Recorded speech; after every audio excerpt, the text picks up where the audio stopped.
Mga kaibigan, mga kapatid, mapagpalang araw sa ating lahat.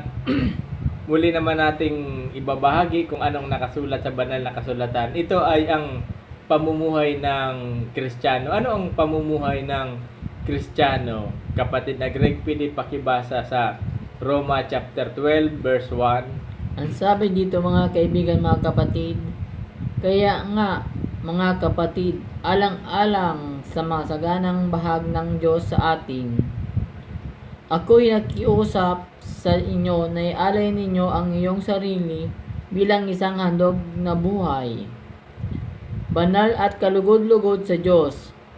Ito ang karapat-dapat na pagsamba ninyo sa Diyos. Tulad ng nasusulat dito, ito pala ang pamumuhay ng Kristiyano na tayo ay maging banal at kalugod-lugod sa Diyos at ialay natin ang ating sarili bilang isang handog na buhay.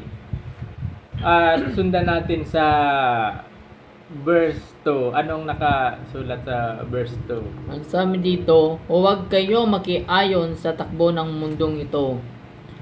Sa halip, hayaan ninyong baguhin ng Diyos ang inyong pag-iisip upang maunawaan ninyo ang kanyang kalooban.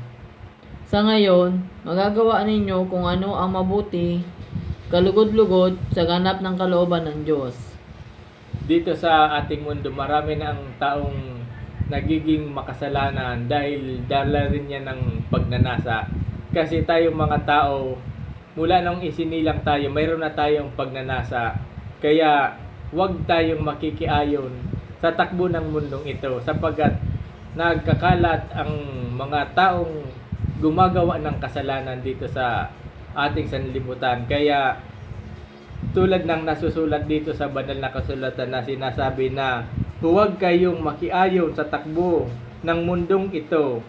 Sa halip, hayaan ninyong baguhin ng Diyos ang inyong pag-iisip upang maunawaan ninyo ang kanyang kalooban. Hayaan daw natin na baguhin ng Diyos ang ating pag-iisip upang maunawaan natin kung ano ang karapat-dapat at kalugod-lugod sa Diyos at kung anong nararapat para sa atin upang hindi tayo mapahamak.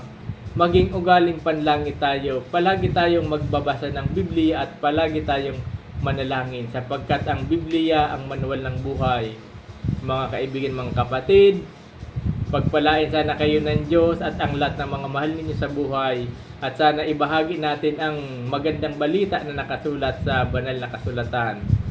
To God be the glory.